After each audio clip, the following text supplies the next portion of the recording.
لا الہ الا ہو۔ کافر اپنی آنکھ سے دیکھ کے بات کو مانتا ہے، تو مومن خبر کے راستے پہ چلتا ہے اور کافر نظر کے راستے پر چلتا ہے۔ نظر کا راستہ جدا اور خبر کا راستہ جدا۔ توجہ فرمائیے، قرآن مجید میں سے چند مثالیں دیکھیے۔ قرآن عظیم الشان، سیدنا موسیٰ علیہ السلام فرعون کے جادوگروں کے سامنے کھڑے ہیں۔ جادوگروں نے رسیاں ڈالی، یخیل الیہ من سحرہم انہا تسعی، یوں لگا جیسے سانپ ہیں اور وہ چل کے آ رہے ہیں۔ ایسے میں اگر اپنی عقل سے پوچھیں کیا کرنا چاہیے تو عقل جواب دے گی، جناب آپ کے ہاتھ میں عصا ہے، لاٹھی ہے، مضبوطی سے پکڑے اور جو سانپ قریب آئے اس سانپ کے سر پہ لاٹھی مارے۔ بچاؤ کی ایک ہی صورت ہے اور بچنے کی کوئی صورت نہیں۔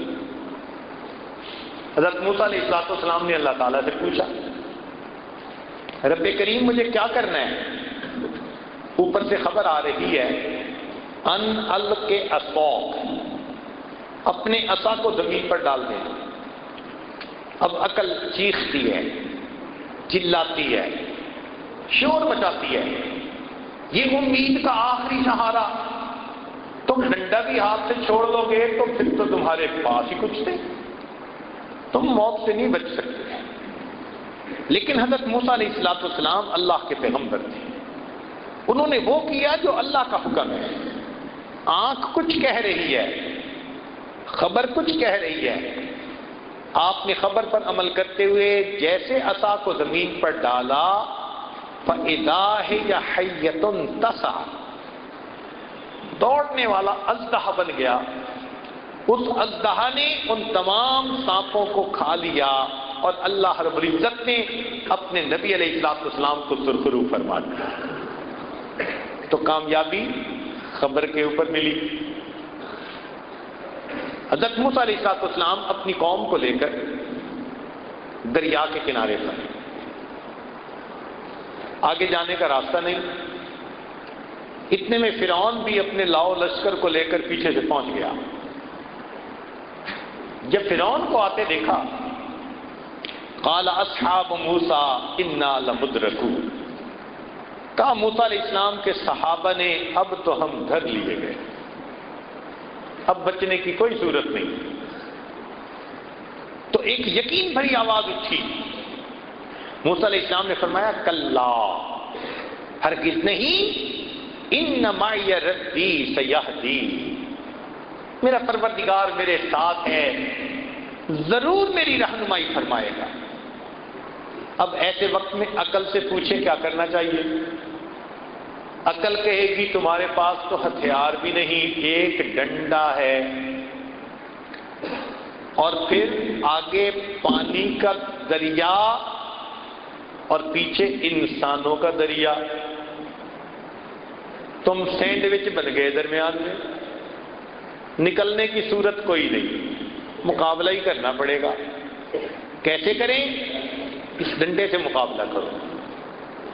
کیا کروں کہ جب فرعون آئے تو بس اس سے لڑنا، کوشش کرنا کہ اسے مارو۔ حضرت موسیٰ علیہ السلام اللہ تعالیٰ کی طرف متوجہ ہوتے ہیں، پروردگار عالم مجھے کیا کرنا ہے؟ اوپر سے خبر آتی ہے ان اضرب بعصاک البحر، پانی پہ ڈنڈا ماریے۔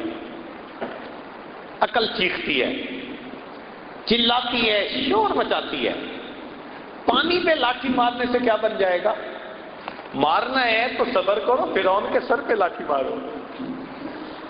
لیکن حضرت موسیٰ علیہ السلام اللہ کے حکم پر عمل کرتے ہیں، جیسے ہی لاٹھی ماری اللہ رب العزت نے دریا میں 12 راستے بنا دیے اور موسیٰ علیہ السلام کی قوم کو اس میں سے سرخرو فرما دیا۔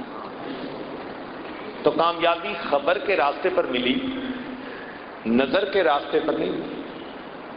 حضرت موسیٰ علیہ السلام اپنی قوم کو لے کے ایک وادی میں پہنچے جہاں کئی سال رہے. وہاں پانی کی شارٹیج تھی. لوگ آ گئے، حضرت پینے کو پانی چاہیے، جینے کو پانی چاہیے. بھئی پانی کیسے انتظام کریں؟ عقل استعمال کریے، پوچھیے عقل سے کیا کروں؟ عقل کہے گی کہ تمہارے پاس لاٹھی ہے نا، تم اس سے آہستہ آہستہ زمین کو کھودو، احتیاط کرنا لاٹھی ٹوٹنے نہ پائے. اگر ٹوٹ گئی تو امید کا آخری سہارا یہ بھی ختم. ایسے میں حضرت موسیٰ علیہ السلام نے اللہ رب العزت کی طرف توجہ کی. پروردگار عالم مجھے کیا کرنا ہے؟ فرمایا ان اضرب بعصاک الحجر، اس لاٹھی کو پتھر پہ مارو. اب یہ سن کے عقل پھر چیختی ہے، شور بجاتی ہے، لاجک پیش کرتی ہے، کہتی ہے دیکھو پتھر پہ لاٹھی مارو گے 2 ٹکڑے ہو جائیں گے، پھر گڑھا کھودنے کی آپشن بھی نہیں رہے گی. یہ حرکت کبھی نہ کرنا. لیکن حضرت موسیٰ علیہ السلام نے عقل کی بات نہیں سنی. کس کی بات سنی؟ اللہ رب العزت کی بات کو سنی. آپ نے عصا کو پتھر پر دے مارا، اللہ رب العزت نے پتھر سے پانی کے چشمے کو جاری فرما دیا. تو معلوم ہوا کہ مومن کی کامیابی اسباب پر نظر رکھ کر چلنے میں نہیں ہے، اللہ کے حکموں پر، خبر پر یقین کر کے چلنے میں کامیابی ہے. اسی لیے کافر کو ہمیشہ اپنی طاقت پہ بھروسہ ہوتا ہے، مومن کو ہمیشہ اپنے رب کی رحمت پہ بھروسہ ہوتا ہے. آج اس یقین کے بنانے کی ضرورت ہے.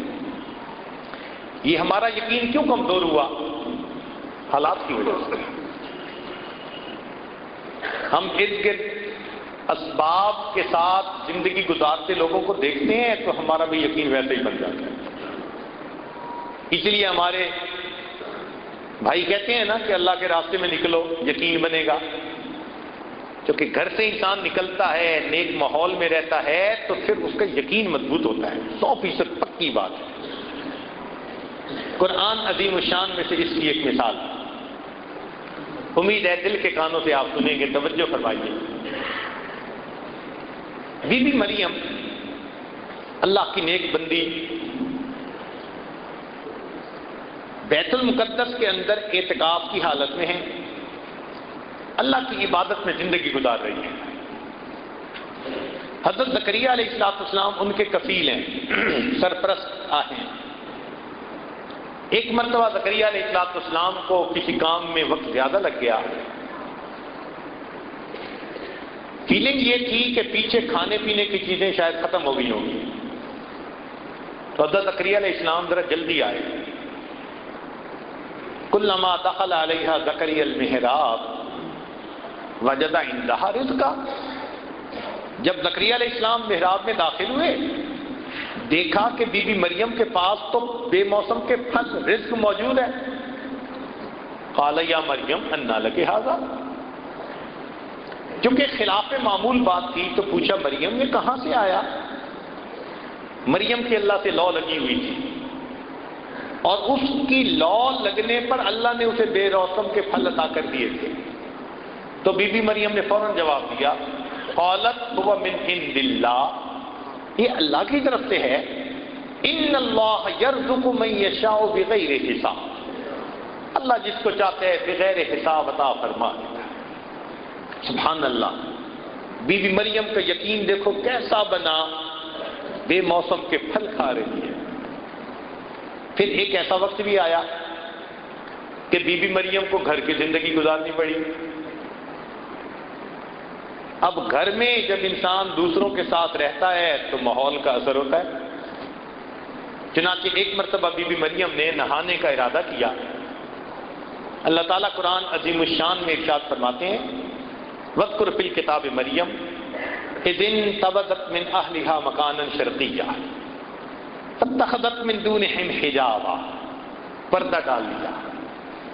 فارسلنا الیہا روحنا، اللہ تعالیٰ فرماتے ہیں ہم نے جبریل علیہ السلام کو بھیجا فتمثل لها بشرا سویا، ایک بھرپور مرد نوجوان کی شکل میں جبریل علیہ السلام سامنے آ گئے۔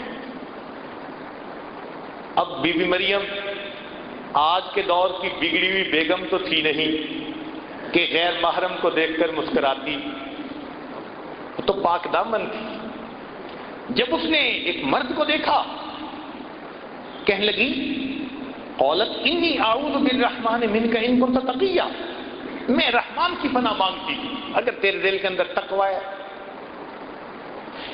جبریل علیہ السلام سمجھ گئے کہ بی بی مریم گھبرا گئی، فرمانے لگے انما انا رسول ربک، میں تیرے رب کا بھیجا ہوا نمائندہ ہوں، لِأَهَبَ لَكِ غُلَامًا زَكِيًّا، تاکہ تجھے نیک بیٹا ملے۔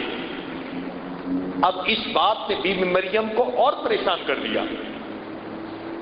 بی بی مریم جانتی تھی کہ بیٹا ہونے کے دو اسباب ہوتے ہیں، یا عورت نکاح کرے یا عورت بدکار ہو اور زنا کرے، یہ دو سبب ہیں اولاد ہونے کے، اور وہ جانتی تھی کہ میری زندگی میں دونوں نہیں۔ تو پوچھنے لگی انا یکون لی غلام، میرا بیٹا کیسے ہو سکتا ہے؟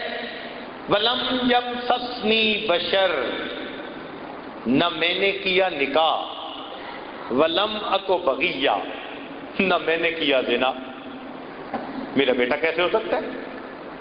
اس پر جبریل صاحب نے فرمایا قال ربک هو علی ہین، کہ رب کریم نے فرمایا کہ یہ بیٹا تجھے پروردگار نے دینا ہے، کسی زلفوں والی سرکار نے نہیں دینا۔ اب وہ بی بی مریم جو بے موسم کے پھل کھاتی تھی، اب وہ بھی اسباب کے تحت سوچنے لگ گئی نا کہ میرا بچہ کیسے ہو سکتا ہے۔ یہ حالات کا اثر ہوتا ہے بندے کے اوپر۔ ہم چونکہ روز وہی گھر، وہی دفتر، وہی فیکٹری، وہی بزنس، ہمارا بھی اسباب ہی کے اوپر ذہن چلا جاتا ہے۔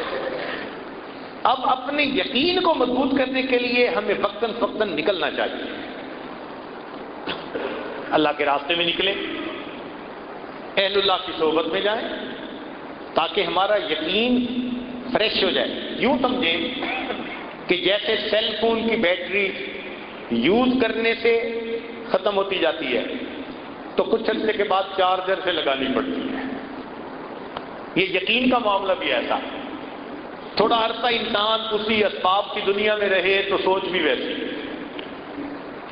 تو اس کو ریفریش کرنے کے لیے، اس کو ریچارج کرنے کے لیے نیک محفلوں میں، چاہے وہ کسی اللہ والے کی ہو یا چاہے اللہ کے راستے میں نکل کے نیک محفلوں میں، مسجدوں میں وقت گزارے، تو یقین بنتا ہے۔ یہ کام ہم میں سے ہر ایک کو کرنا ہے، یہ نہیں کہ ہم نہیں کریں گے تو یقین بنا رہے گا، یقین نہیں بنتا۔ اور یہ عجیب بات ہے کہ اگر انسان کا یقین بن جائے تو اللہ تعالی عزت